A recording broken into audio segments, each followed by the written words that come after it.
우리는 기다리는 사람입니다. 누구를 기다립니까? 바로 다시 오실 예수 그리스도를 기다리는 사람들입니다. 베드로 사도는 그것을 이렇게 선포했습니다. 하나님의 날이 임하기를 바라보고 간절히 사모하라. 그날에 하늘이 불에 타서 풀어지고 물질이 뜨거운 불에 녹아지려니와. 하나님의 날이 임하기를 바라고 간절히 사모하라. 하나님의 날이 임하기를 바라보라라고 했습니다. 하나님의 날, 즉 재림의 날입니다. 재림이라고 하니까 조금 어색하고 막 좀 뭐가 섬뜩한 기분이 들고 뭐 그런 생각이 드는데, 예수님이 다시 오신다는 것, 그 재림은 하나님의 분명하고 또 진실된 약속입니다. 요한복음 14장 3절에서는요, 주님께서 이렇게 말씀하셨습니다. 가서 너희를 위하여 거처를 예비하면 내가 다시 와서 너희를 내게로 영접하여 나 있는 곳에 너희도 있게 하리라. 다시 오신다고 약속하셨습니다. 예수님은 다시 이 땅에 오십니다. 우리가 재림이라는 단어가 익숙하지 않는, 또 어색한 이유는 잘못 사용하는 사람이 많아서 그렇습니다. 이단들이 사람을 위협하고 또 물질을 착취하기 위해서 다시 오실 예수님을 어떤 자기의 아전인수적으로 해석하기 때문입니다. 그렇게 선동하는 데 쓰이다 보니까 분명한 하나님의 약속임에도 불구하고 그것을 자꾸 오용하고 또 그것이 잘못 사용됨으로 인해서 이렇게 사용하는 것이 익숙하지 않아져 버렸습니다. 여러분, 주님은 다시 오십니다. 주님을 기다리는 자, 다시 오실 그 주님을 기다리는 자들이 바로 우리 믿는 자들입니다. 12절을요, 세번역 성경으로 한번 읽어드리겠습니다. 하나님의 날이 오기를 기다리고 그 날을 앞당기도록 하여야 하지 않겠습니까? 그날에 하나님은 그날에 하늘은 불타서 없어지고 원소들은 타서 녹아버릴 것입니다. 라고 세번역 성경은 이야기합니다. 하나님의 날이 오기를 기다리고라고를 이제 우리가 가지고 있는 개역 개정판은요, 하나님의 날이 임하기를 바라보고라고 했습니다. 바라보다는 거의 헬라어는요, 프로스토카오라는 단어입니다. 이 마태복음 11장 3절에는 이 똑같은 단어를 이렇게 기다리다라고 해석되어 있는데요. 그 마태복음 11장 3절에 보면 예수께서 이르시되 오실 그이가 당신이 오니이까 우리가 다른 일을 기다리오리까 라고 할 때 이 기다리다라는 단어를 이 똑같이 파로스토카오라는 단어를 사용했죠. 사도행전을 보면 더 확실하게 나옵니다. 바울이 배가 난파되었습니다. 그래서 어느 섬, 멜리데라는 섬에 도착했죠. 그래, 비가 오는 날 태풍이 불었으니까 얼마나 추웠겠어요. 그래서 그 원주민들이 불을 피워줬습니다. 그때 바울이 이렇게 이렇게 뭉치를 들어서 불에 올려 넣었는데 그 속에 뱀이 있었던 거예요, 독사가. 그래서 그 뜨거움에 뱀이 나와서 그 바울의 손을 물었습니다. 그럼 원주민들이 봤을 때 그 뱀이 물었으니까 붓거나 죽게 될 거잖아요. 그래서 이렇게 사도행전에 보면 죽을 줄을 알고 기다렸다. 저거는 원주민들이 봤을 때 분명히 죽는다라는 것을 알고 기다리는 것을 이제 프로스토카오라고 했어요. 성경에 보면 그가 붙든지 혹은 갑자기 쓰러져 죽을 줄을 알고 기다렸다가 오래 기다려도 그가 아무 이상 없음을 보고 돌이켜 생각하여 말하되 그를 신이라 하였더라. 그러니까 정해진 어떤 사건에 대해서 기다리는 것을 이제 방금 말했던 프로스토카오라는 단어를 사용하는 거죠. 그러니까 하나님의 임하기를 바라보다라는 말은 멍하니 가만히 있는 것이 아닙니다. 확실한 날, 정확한 진리를 기다리는 것을 말합니다. 마치 뱀에 물린 것을 보고 저거 이제 붙거나 분명히 죽게 될 거야 라는 것을 기대하고 바라보는 것, 이게 바로 다는데, 하나님의 나를 기다리는 것도 우리가 그런 마음으로 분명한 사실을 기다리는 것이 바로 오늘 말하는 바라보다라는 것이지요. 그래서 언젠가 오겠지, 뭐 그런 날이 있겠지, 막연한 생각이 아니라 확실히 믿고 기다리는 자들, 그게 바로 우리 믿는 자들의 삶입니다. 오늘 성경에 보니까 하루가 청년 같고 천년이 하루 같다는 말씀, 그리고 도둑같이 임한다라고 하는 이 하나님의 날, 이거는요 지금은 아니고 언젠가가 아닙니다. 막연하게라가 아닙니다. 중요한 것은 그때 하나님이 분명히 그 날은 있다라고 하는 것이 중요합니다. 때는요 천년이 하루 같고 하루가 천년 같다라고 말했던 것처럼 분명히 주님이 오신다는 것을 우리가 인식하고, 그것이 언제인지는 하나님만 아시는 것이지요. 하나님은 9절 한번 보실까요? 9절이 정말 중요한 말씀입니다. 하나님의 마음이 보여집니다. 9절 후반부를 보시면 오직 주께서는 너희를 대하여 오래 참으사 아무도 멸망하지 아니하고 다 회개하기에 이르기를 원하시느니라.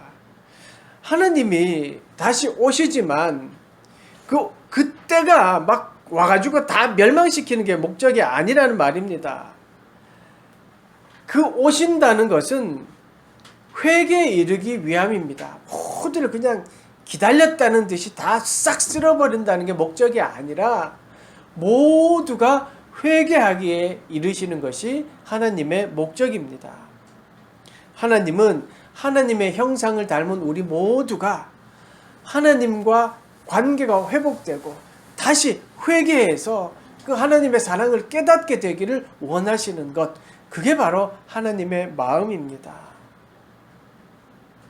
다시 말해서 안 믿었으니까 너는 벌받아, 마땅하다, 심판해야 된다, 잘못했으니까 그 벌을 받아라, 뭐 불신지옥, 뭐 뜨거운 불, 뭐 지옥의 형벌, 이게 중요한 거 아닙니다. 거기에 관심을 갖지 마시고 오래 참으사, 여기에 관심을 가지십시오.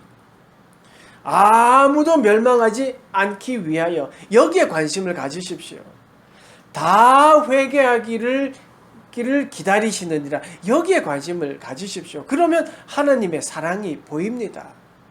우리가 멸망하고 나를 해했던 그 원수들이 심판받는 것, 그래서 내 속이 시원해지는 것, 여기에 관심을 가지니까 그냥 멸망하는 날, 그러면 내 어떤 원수를 갚아주는 날, 하나님이 싹 쓸어버리는 날, 여기에만 관심 가는데 그게 아닙니다.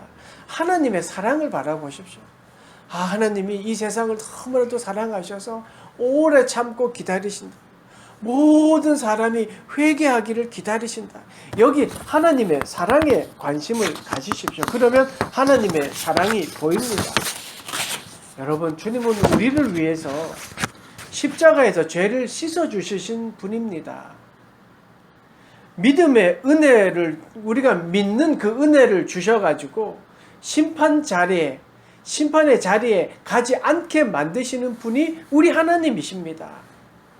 그 사랑의 하나님은요, 세상을 그냥 확 멸망시키는 그런 분이 아닙니다.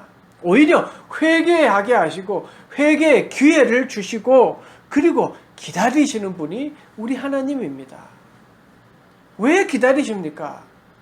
우리가 왜 회개하기에 이르기를 기다리고 계십니까? 회복을 위함입니다. 하나님을 완벽하게 신뢰하고 서로 그렇게 기뻐했던 그 신뢰의 관계가 회복되는 그 회복을 위함입니다. 죄가 우리의 마음속에 들어오기 전 에덴 동산을 관리하며 하나님께 순종했던 그 모습을 회복하기 위함입니다. 회복의 길을 열어주셨습니다. 그게 십자가입니다. 마지막 날에 벌어질 징조들에 우리가 관심을 가질 필요가 없는 이유가 거기에 있습니다. 여러분, 회복에 관심을 가지십시오. 하나님의 사랑에 관심을 가지십시오.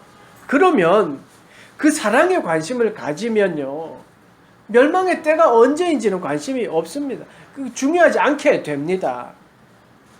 사실 10절 말씀을 보면 징조들이 무시무시하긴 합니다. 10절 보십시오. 그러나 주의 날이 도적같이 오리니 그날에는 하늘이 큰 소리로 떠나가고 물질이 뜨거운 불에 풀어지고 땅과 그 중에 있는 모든 일이 드러나리로다. 도둑같이 오고 하늘이 큰 소리가 나고 물질, 즉 지구를 이루는 원소가 불에 타서 없어진다고 했습니다. 끝장난다는 말이죠. 그런데 우리는 자꾸 이 끝장난다는 거에 관심을 갖습니다. 아유, 이 살기 어려운 세상 빨리 끝났으면 좋겠다라는 마음, 그건 하나님의 마음이 아니지요. 하나님 우리에게 원하시는 마음이 아닙니다. 하나님은 우리를 사랑하시고 그 사랑의 관계를 회복하게 하시고 그 사랑의 관계를 끊으려고 하는 악한 영들, 악한 영의 세력들을 멸망하게 하기 위해서 이 땅에 오시는 것이지, 우리가 살기 힘들어하기 때문에 세상을 끝장내는 게 아니라는 말입니다. 그래서 회개하기에 이르시도록, 그리고 기다리신다고 말씀하십니다. 하나님을 향한 그 확실한 신뢰, 하나님이 나를 사랑하고 있다는 그 확실한 믿음이 있으면요, 어떠한 세상이 온다고 해도 두렵지 않습니다. 그렇지 않습니까? 십자가의 은혜로 우리를 구원해 준 그 하나님이 원소가 불이 타고 하늘에 소리가 난다고 땅이 갈라진다고 한들 사랑하시는 우리를 하나님이 그냥 내버려 두시겠습니까? 그게 바로 온전한 신뢰입니다. 여러분, 암탉이요, 병아리를 데리고 있다가 매가 하늘에서 나타나면 어떻게 합니까? 꼭꼭꼭꼭꼭꼭꼭 해서 병아리를 불러가지고요, 다 그 속에 품고 딱 가만히 있습니다. 그때 병아리들은요, 뭐가 뭔지도 모르고 어미가 부르니까 그냥 그 속에 쑥 들어와서 있습니다. 그때 병아리들이 생각할 때 많은 걸 생각하지 않을 겁니다. 엄마의 품속에 들어가면 살아날까? 엄마 품속보다 저쪽으로 가면 더 안전하겠지? 하지 않습니다. 그냥 들어갑니다. 그게 안전하다고 생각하고, 그리고 어미도 최선을 다해서 그냥 품고 있는 겁니다. 에이, 내가 품고 있어도 매가 와서 잡아가면 아무 소용없지. 병아리도 에이, 엄마는 매보다 약하니까 안 될 거야, 그러지 않습니다. 최선을 다해서 품어주고, 그리고 병아리도 그냥 들어갑니다. 여러분, 하나님은 이거보다 더 큰 사랑으로 우리를 품어주십니다. 근데 우리가 그 품 안으로 들어가지 않는 거죠. 자꾸 다른 게 더 안전한 것 같고, 다른 게 내가 어떻게 하려고 하니까, 그러니까 문제가 되고 어려움을 당하고 또 위험을 당하는 것이죠. 주님을 완전하게 신뢰하면 미래에 대한, 종말에 대한 그 현상은 관심이 없습니다. 왜냐하면 내가 하나님을 믿고 있기 때문에 그렇습니다. 하나님의 사랑을 내가 확실히 신뢰하고 있다면 그 모든 현상들은 중요하지 않다는 말입니다.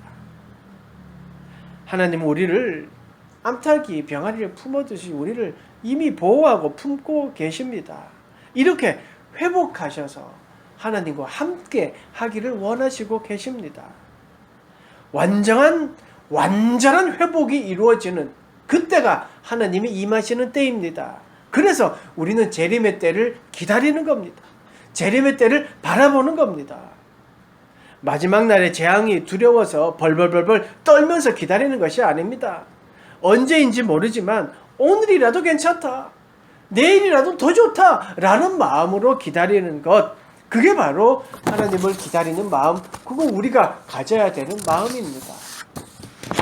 우리가 미래 재림의 날은, 다시 오시는 새하늘과 새 땅의 날은 회복의 날, 사랑의 날이기 때문에 우리는 기다려야 되고 또 기다려지는 것이지요. 베드로는 사랑과 회복의 날을 그럼 어떻게 하면서 기다려야 될까를 알려주고 있습니다. 11절 말씀입니다. 한번 보십시오. 이 모든 것이 이렇게 풀어지리니 너희가 어떠한 사람이 되어야 마땅하냐? 거룩한 행실과 경건함으로 한번 따라해 봅시다. 거룩한 행실과 경건함으로. 예. 여러분 부담스러워할 것 없습니다. 제가 수차례 말씀드렸지만 거룩하고 경건하다는 거 여러분 머리에 후광이 비쳐서 성경책 몸에 품고 성경을 줄줄줄 외우면서 다녀야 되는 게 거룩한 삶, 경건한 삶 아닙니다. 주님의 내 안에 계심을 늘 인식하는 삶, 이게 경건입니다. 그게 거룩입니다. 주님께 하나하나 신뢰하고 여쭤보는 것, 그게 거룩이고 그게 바로 성결한 삶입니다. 여러분 경건을요, 믿음을요, 행위로 생각하면 이 바리새인처럼 됩니다.